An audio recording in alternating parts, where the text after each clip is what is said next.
Pamer rekor mentereng lawan Timnas Indonesia, Timnas Cina tetap gemetar main di Stadion GBK.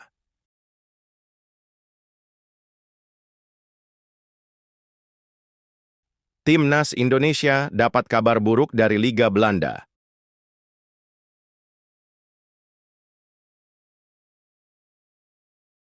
Pelatih Timnas Vietnam, Kim Kang-sik, pimpin tim ASEAN All Stars.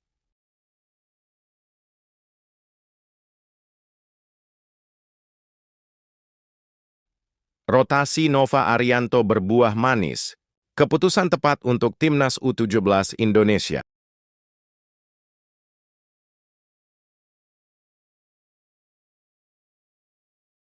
Erick Thohir, bangga Timnas Indonesia, satu-satunya wakil Asia Tenggara di Piala Dunia U17.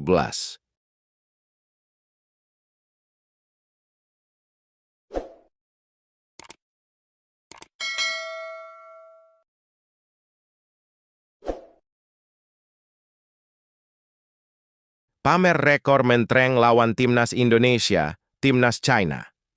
Tetap gemetar main di Stadion GBK. Seperti yang kita ketahui, Timnas Cina akan memainkan duel penting kontra Timnas Indonesia dalam laga lanjutan Grup C putaran ketiga kualifikasi Piala Dunia 2026 Zona Asia di Stadion Utama Gelora Bung Karno, Jakarta pada 5 Juni mendatang. Meski unggul rekor pertemuan, Timnas Cina nyatanya tetap gemetar menghadapi Timnas Indonesia di Stadion GBK. Hasil kemenangan melawan Timnas Indonesia wajib hukumnya bagi Timnas Cina untuk menjaga peluang lolos ke fase berikutnya. Sama seperti halnya Timnas Cina, Timnas Indonesia juga demikian butuh 3 poin untuk memperbesar peluang ke Piala Dunia 2026. Oleh sebab itu, duel ini akan sangat menarik karena kedua kesebelasan menginginkan kemenangan. Dari segi pertemuan, Timnas Cina memang unggul dibanding tim asuhan Patrick Kluivert. Pada pertemuan pertama yang berlangsung di kandang Cina, Timnas Indonesia kalah 1-2. Saat itu, Timnas Indonesia masih diasuh oleh Shin Tae-yong. Ini menjadi satu-satunya modal buat mengalahkan Timnas Indonesia.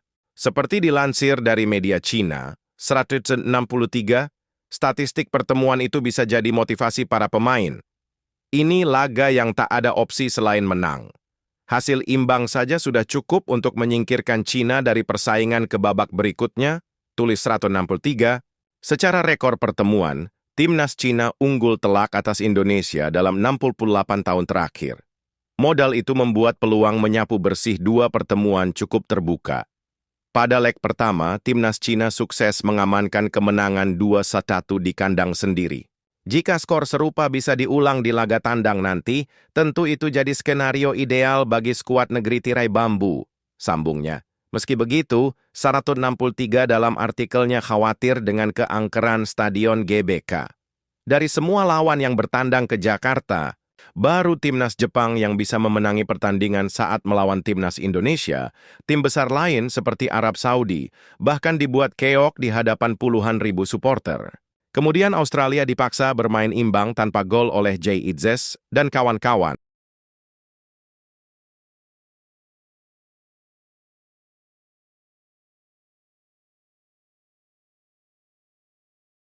Timnas Indonesia dapat kabar buruk dari Liga Belanda. Timnas Indonesia dapat kabar buruk dari Liga Belanda. Itu setelah bek Dean James mengalami cedera dan akan absen dalam beberapa pekan ke depan. Dean James mengalami cedera ketika memperkuat klubnya, Go Ahead Eagles, saat melawan FC Utrecht, 6 April 2025 lalu. Dean James harus ditarik pada menit ke-64 karena mengalami cedera hamstring. Terkait cedera sang pemain, Go Ahead Eagles memberikan konfirmasi. Di Hamina Pawang, sang Bewanen akan fokus pada pemulihan dan absen dalam beberapa laga. Go Ahead Eagles tidak dapat diperkuat Dean James untuk beberapa pekan ke depan. Sang bek kiri harus meninggalkan lapangan lebih awal saat pertandingan melawan FC Utrecht akhir pekan lalu, tulis pernyataan Go Ahead Eagles. Sementara Dean James memberikan apresiasi pada semua pihak yang memberikan dukungan. Menurutnya, ini adalah hal yang normal bagi pemain sepak bola. Dia berharap bisa segera pulih dan kembali bermain untuk klubnya. Apalagi, mereka tinggal memiliki 6 laga hingga akhir musim di Liga Belanda. Melalui pesan ini, saya ingin berterima kasih kepada semua orang atas semua pesan yang saya terima. Sulit untuk diterima, namun begitulah yang terjadi dalam sepak bola, tulis James. Saya akan melakukan semua yang saya bisa untuk bisa kembali secepat mungkin. Mari selesaikan musim ini dengan kuat, tulis Dean James. Di sisi lain, ini menjadi kabar buruk bagi timnas Indonesia. Dean James diharapkan mampu segera pulih sebelum Juni 2025. Pasalnya, timnas Indonesia akan melakoni 2 laga penting, yakni menghadapi timnas China dan timnas Jepang dalam kualifikasi Piala Dunia 2026 zona Asia. Melalui pesan ini, saya ingin berterima kasih kepada semua orang atas semua pesan yang saya terima. Sulit untuk diterima, namun begitulah yang terjadi dalam sepak bola, tulis James.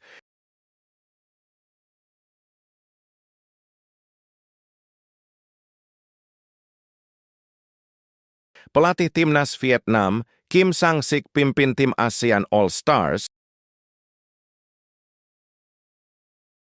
Pelatih timnas Vietnam, Kim Sang-sik, telah resmi ditunjuk untuk memimpin tim ASEAN All-Stars di ajang Maybank Challenge Cup 2025. Informasi ini dikabarkan langsung oleh situs resmi AFF pada Kamis 10 April. Federasi Sepak Bola ASEAN, AFF, dengan bangga mengumumkan bahwa pelatih Kim Sang-sik, pelatih kepala tim nasional sepak bola Vietnam, yang sangat dihormati dan pernah memenangkan kejuaraan Piala AFF, akan memimpin tim ASEAN All-Stars di ajang Maybank Challenge Cup, tulis situs resmi AFF. Maybank Challenge Cup 2025 dijadwalkan bergulir di Stadion Nasional Bukit Jalil, Malaysia pada Rabu 28 Mei mendatang. Saat itu, tim ASEAN All-Stars akan menghadapi klub ternama Inggris, Manchester United. Situs resmi AFF menjelaskan lebih lanjut, Kim ditunjuk karena dinilai memiliki integritas, disiplin, dan visi dalam melatih. Pencapaian apiknya pun bisa dilihat ketika membantu timnas Vietnam menjuarai Piala AFF 2024 tanpa catatan kekalahan, merupakan suatu kehormatan untuk memimpin pemain terbaik dari seluruh ASEAN dalam pertandingan sebesar ini, ujar Kim tentang penunjukannya sebagai pelatih tim ASEAN All-Stars. Kami tidak hanya mewakili masing-masing negara, tapi ingin menunjukkan kepada dunia tentang kebanggaan, semangat, dan kekuatan di kawasan kami, Asia Tenggara. Tambahnya, nantinya tim ASEAN All-Stars memang akan diisi oleh para pemain terbaik dari 12 asosiasi sepak bola negara anggota AFF, termasuk Indonesia. Kemudian, laga tersebut juga bakal bersejarah karena menjadi penampilan pertama Manchester United di Malaysia dalam 16 tahun terakhir. Sementara itu, Presiden AFF Mayor Jenderal Keith Sameth turut menyambut baik terpilihnya Kim sebagai pelatih tim ASEAN All-Stars. Menurutnya, Kim yang berasal dari Korea Selatan merupakan simbol kemajuan dan profesionalisme. Kepemimpinan Kim tidak hanya akan menginspirasi para pemain kami, tetapi juga seluruh generasi pesepak bola dan penggemar.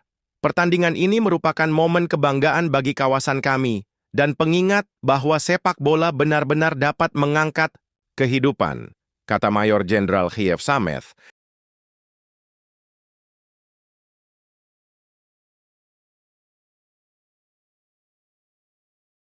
Rotasi Nova Arianto berbuah manis, keputusan tepat untuk timnas U17 Indonesia. 2 serangan balik cepat dari timnas U17 Indonesia memastikan kemenangan dramatis Garuda Asia atas Afghanistan di Prince Abdullah Al Faisal Stadium, Jeddah, Jumat, 28/5/2025. Dini hari WIB. Dalam waktu 3 menit injury time pertandingan, timnas U17 Indonesia versus Afghanistan, Fadli Alberto Hengga dan Zahabi Goli mencetak 2 gol penentu. Pasukan Nova Arianto memastikan kemenangan 2-0 atas Afghanistan pada masa injury time sekaligus menyapu bersih semua laga di babak penyisihan Grup C Piala Asia U17 2025 dengan 9 poin. Namun, kemenangan dramatis ini tidak datang begitu saja. Di balik momen euforia itu, terselip keputusan berani dari pelatih Nova Arianto yang memilih melakukan rotasi besar-besaran dalam susunan pemainnya. Pengamat sepak bola nasional, Rizal Pahlevi melihat langkah tersebut sebagai bentuk keberanian yang patut diapresiasi, dan baginya laga terakhir menghadapi Afghanistan, tim yang belum mencicipi kemenangan dan sudah kebobolan 10 gol, merupakan momen tepat untuk memberikan panggung bagi para pemain yang selama ini minim menit bermain. Langkah tersebut terbukti strategis dengan 7 pemain inti diistirahatkan, menyisakan Dava, Putu Panji, Daniel, dan Nazriel sebagai starter. Namun, eksperimen ini sempat menimbulkan ketimpangan performa tim di babak pertama. Bisa dibilang, permainan tim tidak terlalu maksimal, tidak berkembang, juga terbukti lini depan begitu kesulitan dan harus terus-menerus menjemput bola terlalu dalam sehingga kesempatan pun banyak hilang begitu saja. Ujar Rizal Pahlevi kepada Kompas.com. Akan tetapi, pergantian pemain dan perubahan formasi pada awal babak kedua membawa angin segar, Timnas U17 Indonesia tampil lebih tajam dan mampu mendikte permainan dengan sistem 4 back yang lebih efektif. Di babak kedua, tentunya Timnas menunjukkan lagi kemampuannya adaptif dengan taktik yang diinginkan Coach Nova karena dengan switch ke 4 back di babak kedua lebih efektif dan begitu mudah membongkar pertahanan Afghanistan. Imbuhnya, puncaknya, 2 gol dari serangan balik yang dimanfaatkan dengan sempurna menjadi pembeda. Tidak hanya menyegel 3 poin, tetapi juga memperlihatkan kecerdasan strategi yang bisa diandalkan di babak selanjutnya nanti. Hasil laga ini merupakan buah kesabaran dan kerja keras yang lahir dari perpanjangan waktu dari Alberto dan Goli. 2 gol yang identik dari serangan balik dan bisa dikonversi menjadi gol. Hal ini bisa menjadi sesuatu yang diandalkan dalam turnamen-turnamen seperti ini, pungkas Rizal Pahlevi. Dengan hasil ini, Timnas U17 Indonesia keluar sebagai juara grup C Piala Asia U17 2025 dengan sempurna dan menyongsong babak selanjutnya dengan kepercayaan diri tinggi.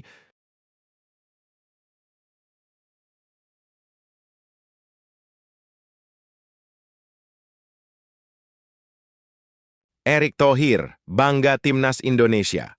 Satu-satunya wakil Asia Tenggara di Piala Dunia U17,